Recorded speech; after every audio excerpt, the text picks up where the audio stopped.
This is SpaceCoastDaily.com. We're here with David Armstrong. He's running for Brevard County Commission District 4. We're here to learn a little bit more about his background today. Mr. Armstrong, could you tell us a little bit about your personal background in Brevard County, how long you've been here, how long your family's been a part of this community? Well, thank you for the question. I was moved here when I was 5 years old. I'm adopted by two phenomenal parents. I've lost my mother. My dad's 89. And my stepmom now is 96, and they live in West Melbourne where I grew up. So my roots run deep in West Melbourne. After many years of living there and building my first home, I moved to Lake Washington, where I've been for 27 years, which is my district. I lived in my first home for 19 years, and I moved to my new home 7 years ago. I have three daughters. All my daughters went to school here, as I did.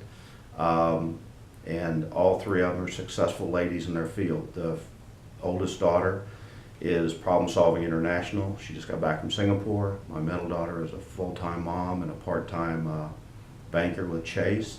My youngest daughter works for Hardcore Book Publishing Company in Orlando, Florida.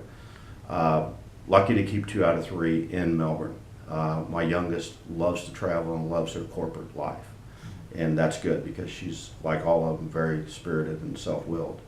Marcia, my fiance, and I have been together for about 15 years, and together we have 8 grandchildren, and they're very successful in their own right, going to schools, some of them to schools of choice.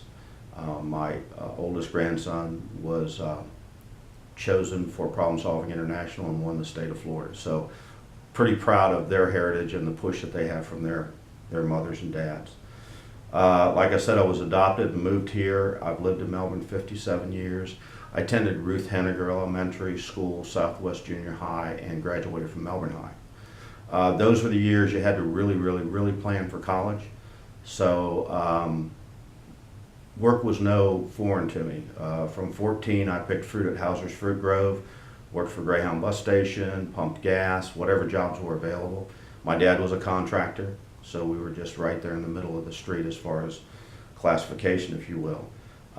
So I left high school, wanted to go to college, found out that probably a better way would be go to corporate America. Then Sears had the best training program for executive management. Found a store manager that found faith in me after I worked my way up through the program and into full time. Within about 2 to 3 years, I was on their executive management training team after passing battery exams. And I ended my career as a area manager traveling around Florida with their home improvements section. And really proud of that. And I found that that was the best training ground from a corporate standpoint I could handle. Every possible training function we did, from internal to external theft to management of people. We had stores of 250 people that we took care of. And it was a family. Sears back in that time was the #1 retailer in the world.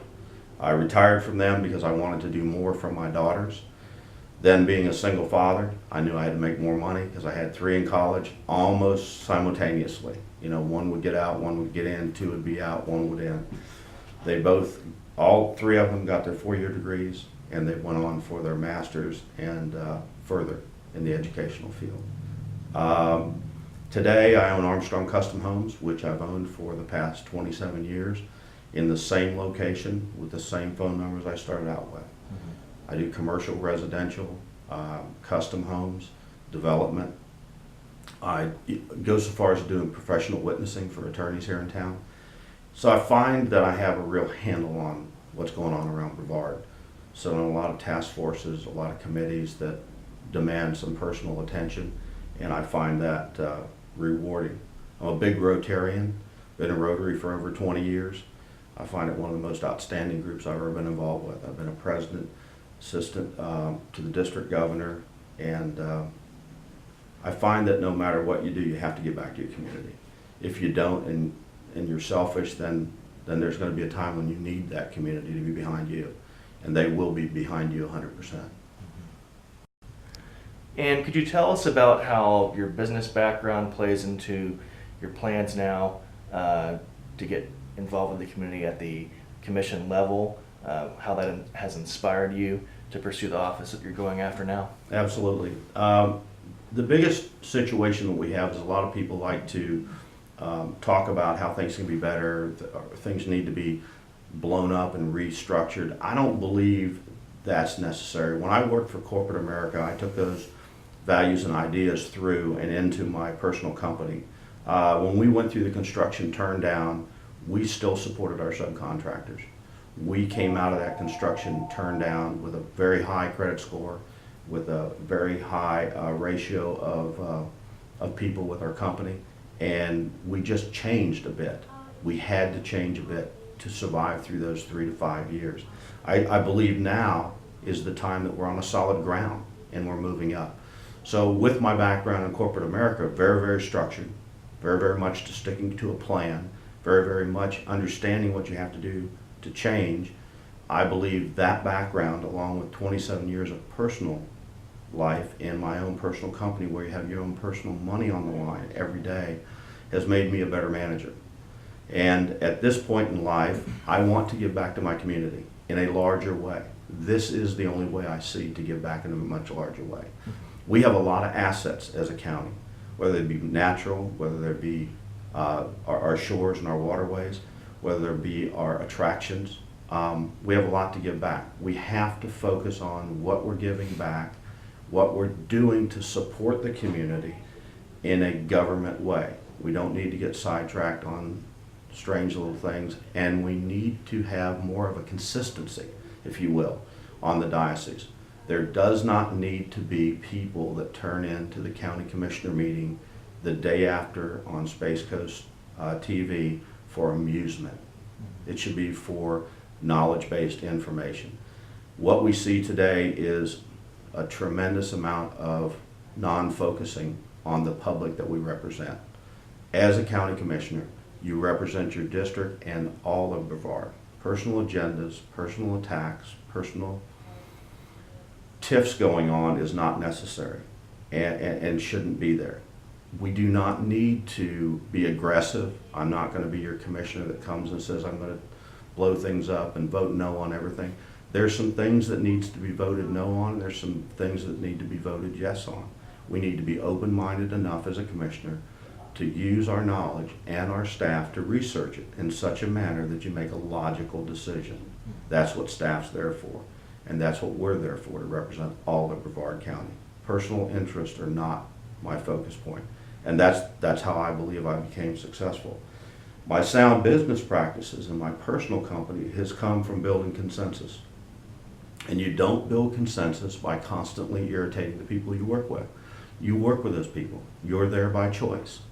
And you need to work with them in a professional manner. And in doing this, you can find common ground. You really can take a situation, put it in a package, and come to common ground. And it should have no personal agendas attached to it. I've found myself, when you have to reduce workforce to stay competitive in the industry, when I work for corporate America, I would rather reduce workforce a smidgen or use workforce more diversely than to lose the whole team, so to speak. And we have a lot of opportunity to work smarter. And we have a lot of resources in this town. We have companies that are here by choice, not by financial wants or needs. And those companies will grow. We just had a meeting with Health First with Steve Johnson. What a phenomenal, passionate guy. That's a company that's here in Brevard by choice and growing exponentially. And looking forward, as you're planning your campaign and going through the campaign and thinking about the possibility of representing this district, would you say there are any top issues that are your primary concern throughout this campaign and moving forward if you were fortunate enough to be elected?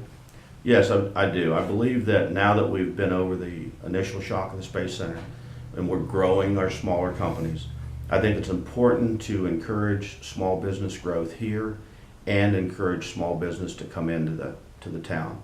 I'd rather have 50 companies with 200 employees or 100 employees than one company with 1,200 to 2,500, allowing us to grow in a very stable pattern. I was here when Radiation was formed and then became Harris. I was here when the days when if Radiation and or Harris would lay off 50 people, it was a huge shock to the community. and the community would step back from their buying purchases. We need a stable manufacturing, technology, construction-based economy that allows everyone to grow. I'm a big proponent of buying locally. I'm a big proponent of seeking jobs locally, and I believe with the diversity of small businesses, we can have great success. So that's building jobs here in Brevard. And that's no small feat. That takes the entire community. If Health First, for example, is based here and they want to grow here and they have no outside concerns, that's the companies that we want to bring in. And we want to grow these companies. If a gun manufacturer wants to come in and they're accepted by the community, we need to grow that manufacturing here. But I believe that manufacturing is probably a key component to the growth in Brevard. We have a phenomenal port. I mean, it has growth double and triple where it's at now. And with that growth comes financial wealth to the community at large. It's housing, it's retail stores, it's grocery stores, it's doctors, it's barbershops, it's everything. And we got to understand that there's a lot of trickle down from good, small, and large business growth. Grumman, phenomenal company, it's about a mile from my main office. Growth, they're going to be in their office July. They set patterns and they set growth, and it's great. You know, it's going to have a little bit more air traffic, but that's understandable. That's what comes with growth. If you want sleepy, you can get to sleepy. If you want good solid growth, you can get good solid growth. I believe the lagoon is a huge problem. Now, if you're an environmentalist, very, very important. But if you're a business person, very, very important. So with those two components, there's no reason not to jump on that bandwagon. There is no one answer for the lagoon. There is a scientific side, there's an actuary side, there's a let's start side, whether it be oyster pads, whether it be dredging, all these things. It didn't get there overnight. I'm saddened that it just became a top priority in the last 24 months.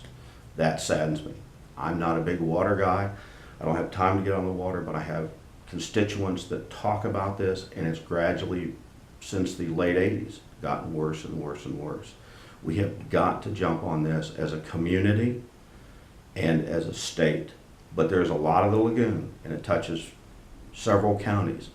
So with that, in fact, it's a collaborative effort from county to county to county, because water runs a certain way and the pollutants are there. Everybody has to take action.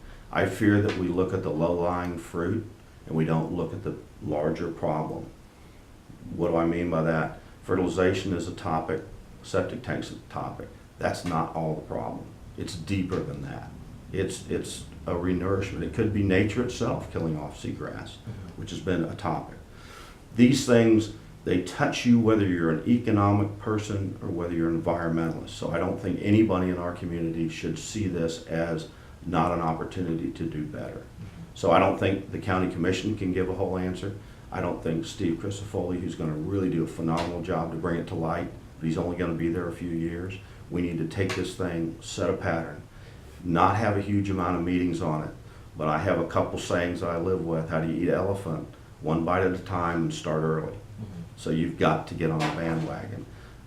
Those two things, and using our resources wisely. The county has a lot of resources. Are we using all of them wisely? Are we using the location of our facilities wisely? Could we consolidate? Could we sell off high petroleum used vehicles and buy less impact or less footprint on our county and our state?